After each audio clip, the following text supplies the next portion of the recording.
guys, my name is Sarah Barnes, and today I'm going to be talking about how to become a U.S. citizen. So I shared a PowerPoint there on Blackboard, and I think you'll find it very informational, and I'm just going to expand a little bit about how to become a U.S. citizen. This is very prevalent to our class as far as Spanish and Hispanic culture, because a lot of the immigrants here in the U.S. that become U.S. citizens are from Spanish-speaking countries like Mexico and countries in South America. So I want to get started by talking about what a U.S. citizen is, and it's actually defined in our Constitution in the 14th Amendment in the first clause of the first section. So a citizen is all persons born or naturalized in the U.S. and subject to the jurisdiction thereof are citizens of the U.S. and the state wherein they reside.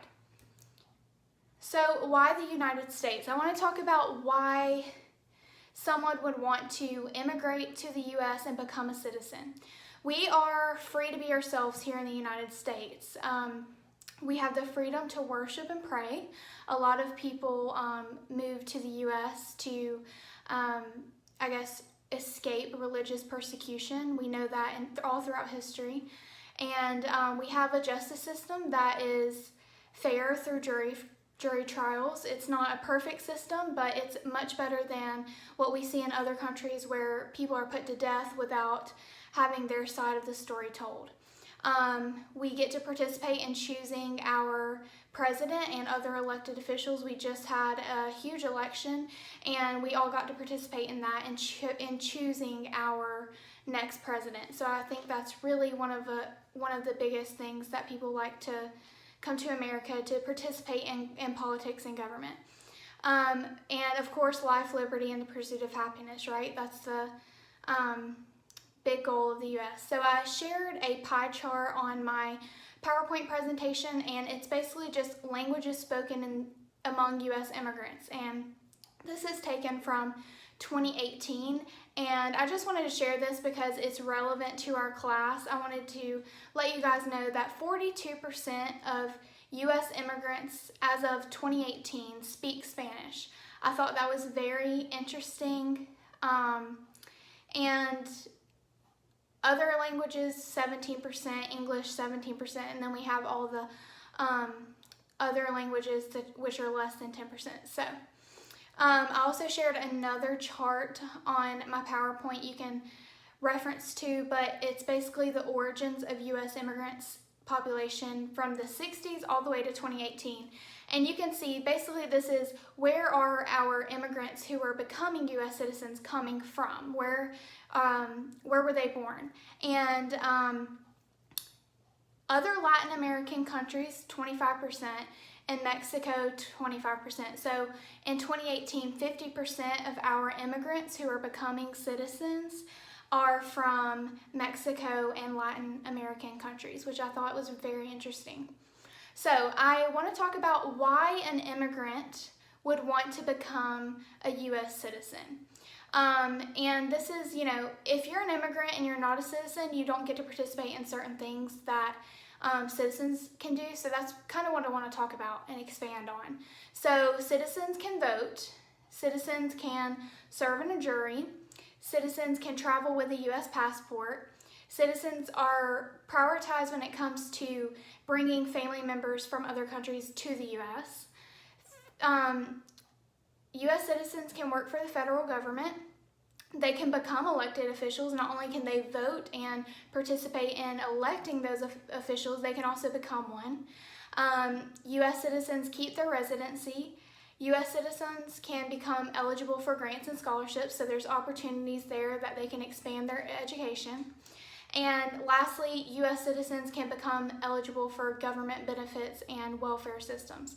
So, of course, that's not the only few things that is great about being a citizen, but I did just want to share a few.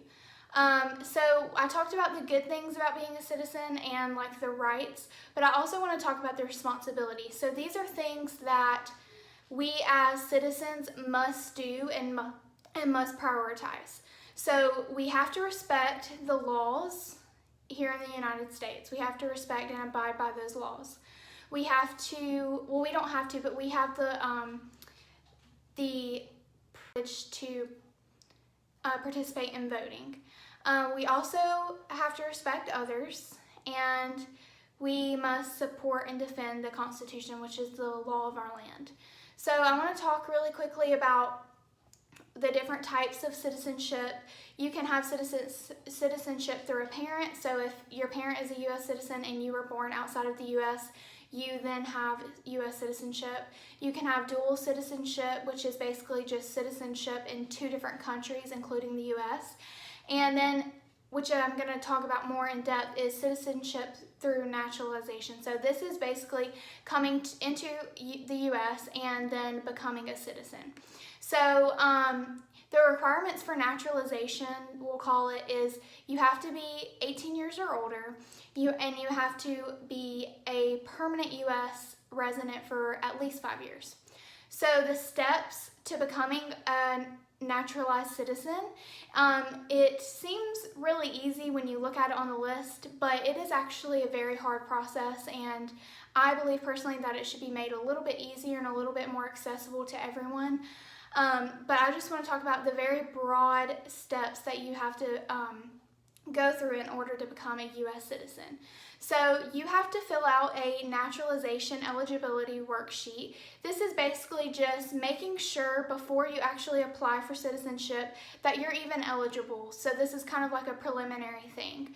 That's going to be things like, are you even 18 years old? And it's actually, if you go on the website that I include in the resources, you can see it's a flow chart. So basically, are you 18 years old? If you said yes to that, then you can keep going, and the requirements get more specific and more specific. So it's things like the age requirement,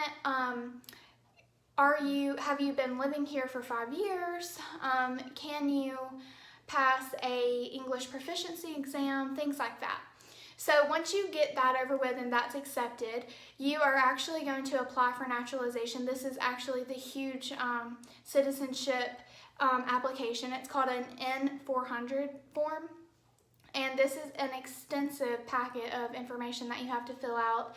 It's information about you, your criminal background, your parents, your employment, your English language proficiency, your dependents, your spouse, everything like that. So in a perfect world, if all of that is accepted, you'll have to pay your fees, take photos for your identification, and give them your fingerprints, and you'll take your oath to the U.S., and then you are deemed a U.S. citizen.